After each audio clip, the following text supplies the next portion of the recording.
नमस्कार, मैं पंडित विनय भार्गव आप सभी का स्वागत है हमारे YouTube चैनल पर। आज का विषय क्या गया जी में श्राद्ध करने के बाद घर में श्राद्ध तर्पण करना चाहिए या नहीं, तो यह जानकारी देने का मैं आपको प्रयास करता हूँ। यदि आपने YouTube चैनल को सब्सक्राइब नहीं किया तो कर लीजिए, जिससे कि आपको समय के अनुसार समय समय पर शास्त्र के अनुसार जानकारी प्राप्त होती रहे। गया में श्राद्ध करने के बाद मन में विचार उत्पन्न होता है कि गया में पितृ श्राद्ध पिंड करने के बाद हमें घर में श्राद्ध करने की आवश्यकता नहीं। यह भ्रमित प्रचार है।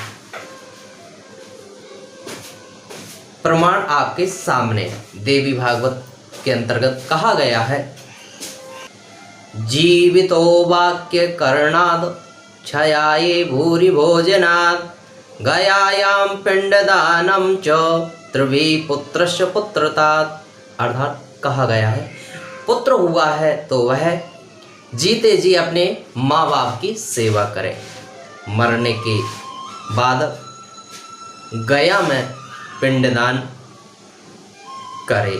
एक बार नहीं, जितनी बार अवसर प्राप्त हो उतनी बार पिंडदान अवश्य ही करें। तो इस प्रकार से पिंडदान अवश्य करना चाहिए, श्राद्ध अवश्य ही करना चाहिए। आप किसी भी तीर्थ में जाइए, पितृ देवता के निमित्त पिंडदान अवश्य ही करना चाहिए। शुभ फल महाफल की प्राप्ति होती है।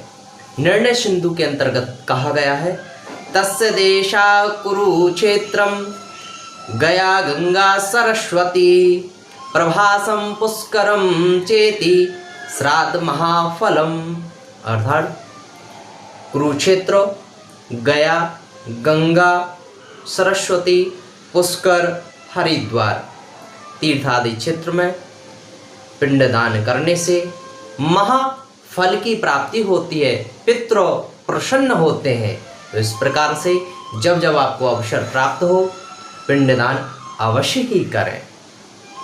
हरिवंश पुराण के अंतर्गत वर्णन आता है, कहा गया है, देव कार्यादपि मुनि पितृ कार्य विशिष्यते देवतानां ही पितरा माप्यायम स्मृतम।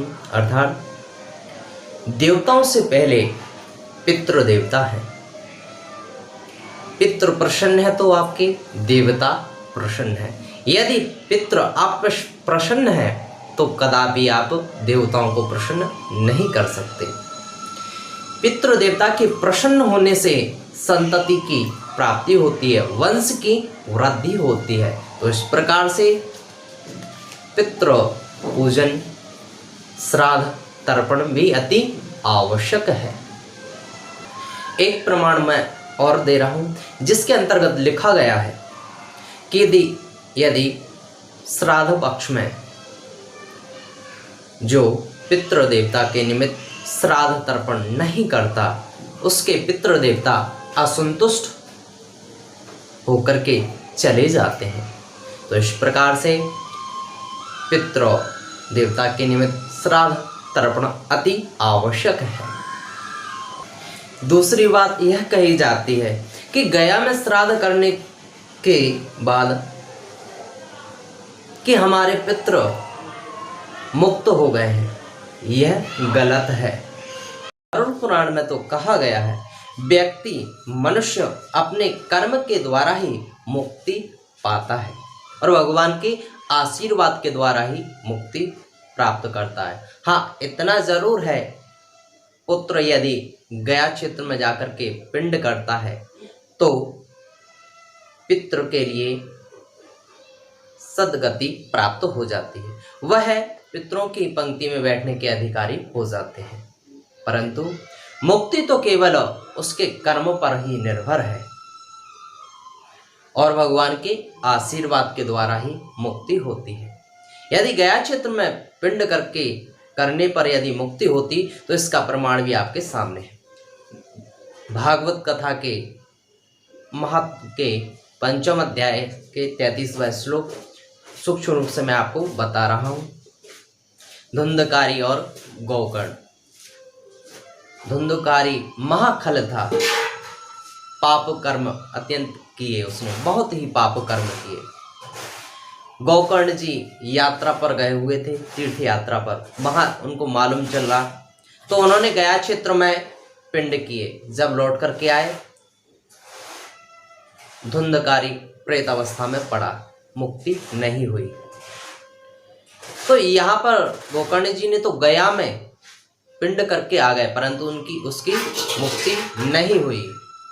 धुंधकारी को बताया कि भैया मैंने तुम्हारे निमित्त गया जी में पिंड करके आया हूँ। तो धुंधकारी कहता है, गया श्राद्ध सतेनापि मुक्ति में न भविष्यति। यदि गया क्षेत्र में आप एक बार नहीं 100 बार भी जाकर के पिंड कराओ तो भी मेरी मुक्ति नहीं हो सकती।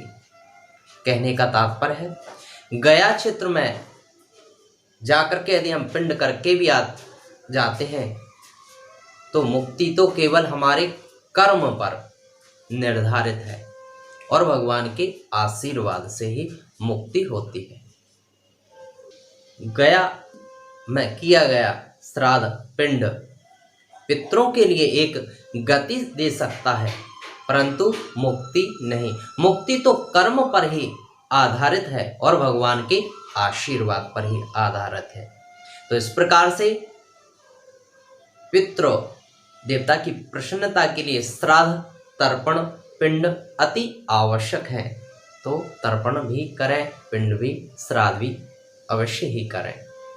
मुक्ति की यदि आशा चाहते हैं, इच्छा चाहते हैं तो हरि नाम कीर्तन करें, श्रवण करें। कहा गया है, अनादि निधनो देवा शंख चक्र गदाधरः अक्षया पुंडरीकाक्ष प्रेत मोक्ष प्रदो भव।